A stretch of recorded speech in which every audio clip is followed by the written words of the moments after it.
Eu vi esse vídeo com essa pergunta. Pessoas que cresceram em famílias emocionalmente saudáveis.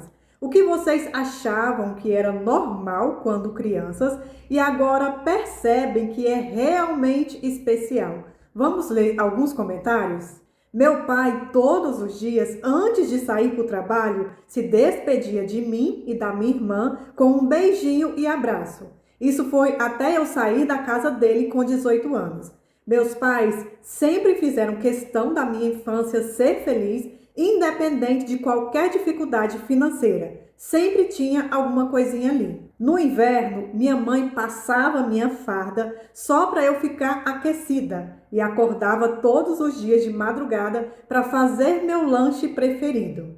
Em dias de sábado, minha mãe sempre fazia algo diferente para a gente comer. A gente cozinhava e comíamos juntos, vendo algum desenho que eu queria. Esse outro comentário. Eu achava normal acordar com cheiros, beijos e abraços da mãe, mas hoje vejo que é privilégio para poucos. Agora, esse comentário aqui resume como é o olhar e a crença de uma pessoa que não teve esses privilégios. Olha o que ela diz. O ruim é depois a pessoa criada com todas essas facilidades se deparar com as dificuldades da vida, achando que tudo seria um conto de fadas. A expectativa é a mãe da frustração.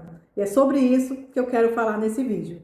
Pessoas que cresceram em um lar cheio de amor, cheio de afetos, cresceram em uma família funcional. Essas pessoas, elas também vão passar por dificuldades na vida, até porque todos nós passamos por momentos de dificuldades, isso é natural da vida. Ninguém vive em um conto de fadas, porém, existem formas diferentes de lidar com as dificuldades e com as frustrações da vida. Quem cresceu em uma família funcional, onde teve afetos, teve cuidado, teve validação, essas pessoas, elas têm uma base sólida interna, elas têm um chão. Essa base, ela não isenta da dor, mas ela ajuda essa pessoa em 3 níveis fundamentais. No emocional, ela ajuda a pessoa a se reerguer mais rápido diante da dor. No psicológico, essa base ajuda na forma como essa pessoa interpreta a dor. E no existencial, ela ajuda essa pessoa a manter a autoestima, a manter a esperança e a não desmoronar diante das dificuldades da vida. Porém, pessoas que cresceram com pais abusivos, pais narcisistas, pessoas que vieram de uma família disfuncional, essas pessoas precisaram aprender a sobreviver sem essa base sólida interna. Elas não têm esse chão estruturado. E não ter essa base, não ter esse chão, custa um preço. E o que é essa base? Essa base sólida, interna, é uma estrutura emocional formada na infância. Uma estrutura que faz a pessoa se sentir: eu existo, eu tenho valor, eu posso errar e ainda ser amada, eu posso confiar, eu posso sentir. Essa base é feita de elementos invisíveis, mas são profundamente essenciais. Foi o que a gente viu em alguns dos comentários desse vídeo. Elementos essenciais como o amor constante, o tipo de amor que não depende de desempenho, não depende de agradar. Quando a criança ela sente que é amada simplesmente por existir, essa criança ela começa a construir dentro dela um senso de eu tenho valor.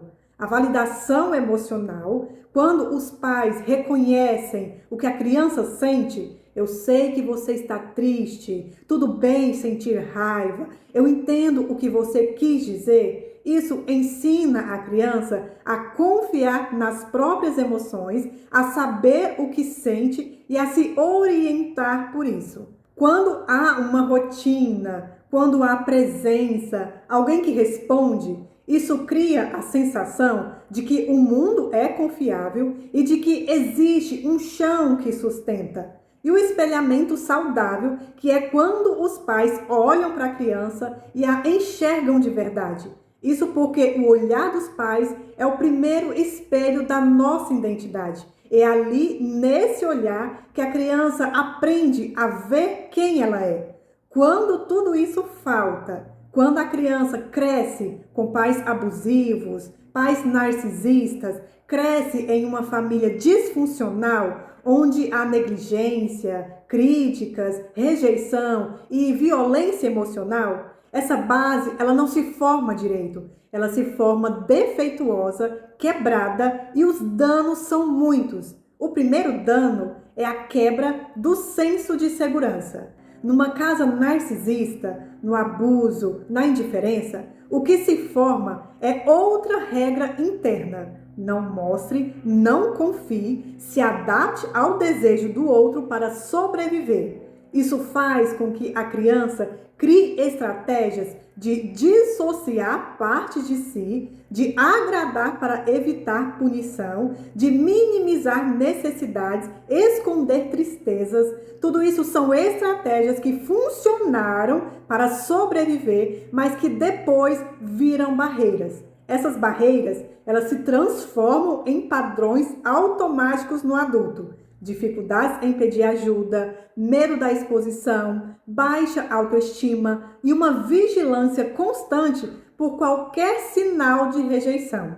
A criança que vive em um ambiente imprevisível, um ambiente abusivo, narcisista, onde um dia ela é elogiada e no outro dia é humilhada, essa criança aprende que nada é estável. Por não ser estável, ela cresce em alerta constante. O corpo vive em modo de sobrevivência e a mente associa relaxar com perigo. Essa pessoa, ela vai crescer com uma crença, sempre esperando o pior, mesmo quando o pior não está acontecendo. O segundo dano é a quebra da confiança, a quebra da capacidade de confiar nos outros e em si mesma. Isso porque os pais que deveriam ser fonte de segurança foram os que causaram dor. Isso vai criar uma confusão na mente dessa criança. Isso porque se quem deveria me amar, que dizia me amar, me feriu, então eu não posso confiar em ninguém. E o pior, talvez o problema seja eu. Então, o adulto vive dividido entre querer proximidade e temer intimidade, sempre com o pé atrás, sempre esperando a rejeição. O terceiro dano é a quebra do senso de valor. É a autoestima danificada, mas não no sentido superficial. É o valor existencial.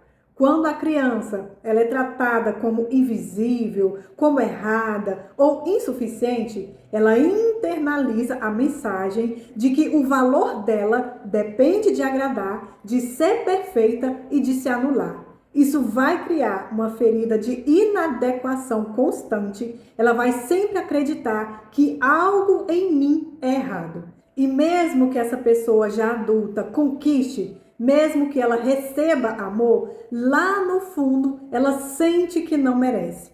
O quarto dano é a quebra da identidade. Sem espelhamento saudável, a criança ela não aprende a ver quem ela é de verdade. O que ela aprende é quem precisa ser para sobreviver. Ela acaba se adaptando, se moldando, ela lê o ambiente e muda de forma para ser aceita. Essa fragmentação, ela cria uma identidade instável, uma sensação de eu não sei quem eu sou muitas pessoas dependendo de com quem eu estou. Em modelos relacionais tóxicos, essa criança, ela pode acabar internalizando estratégias narcisistas como manipulação, culpa, identidade falsa ou no oposto, ela aprende a se anular para tentar manter a paz. O quinto dano é a quebra da regulação emocional. Quando não há validação, quando não há quem nomeie suas emoções, quando não há alguém para dar o cuidado quando a criança chora, quando não há limites claros, quando a criança não aprende a lidar com o que ela sente, ou ela vai reprimir tudo para não incomodar, ou ela explode sem controle.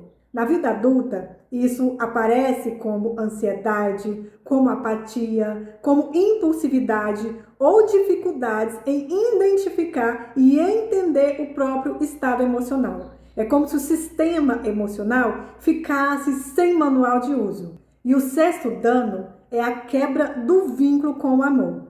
Talvez esse seja o dano mais profundo, a quebra da capacidade de acreditar que o amor pode ser bom e seguro. A criança que cresce em ambientes tóxicos, abusivos, narcisistas, ela acaba aprendendo que o amor machuca, o amor controla, o amor pune e abandona. Então, na vida adulta, essa pessoa ela vai associar amor com dor. Ela pode até buscar relações saudáveis, mas inconscientemente ela vai acabar sendo atraída por dinâmicas muito parecidas com aquelas que a feriram. Isso porque o nosso inconsciente, ele tenta corrigir o trauma revivendo ele. Então, a criação em um lar de afeto e respeito constrói uma base psicológica sólida para um crescimento de um adulto seguro, um adulto empático, capaz de relacionamentos saudáveis. Já o crescimento em um ambiente abusivo e narcisista pode levar à fragilização da saúde emocional, pode levar a dificuldades de identidade e um ciclo de insegurança e disfunção nos relacionamentos. Por isso, quem veio de lares disfuncionais, essas pessoas, elas precisam fazer dois trabalhos ao mesmo tempo. Enfrentar o problema atual, as dificuldades da vida e, ao mesmo tempo, reconstruir a base emocional que nunca tiveram. Enquanto pessoas que vieram de uma família funcional, onde foram validadas, foram amadas, essas pessoas só precisam lidar com o que a vida traz, elas caminham sobre um alicerce e só precisam subir degraus. Quem veio de um lar disfuncional, narcisista, veio de abusos, essa pessoa precisa reerguer o próprio chão enquanto caminha. Isso faz parecer que o progresso é mais lento. E não é falta de força, nem falta de inteligência. É porque existe uma programação emocional errada lá atrás, uma crença inconsciente de não vai dar certo, eu não mereço, é perigoso tentar. Essa voz interna, ela puxa para baixo, mesmo quando a pessoa racionalmente quer subir. Então, antes de prosperar no mundo, essa pessoa, ela vai precisar se reconstruir por dentro, reencontrar o próprio valor, restabelecer o vínculo com quem ela realmente é, para que o sucesso não venha como uma fuga, mas como uma consequência natural de quem ela se tornou.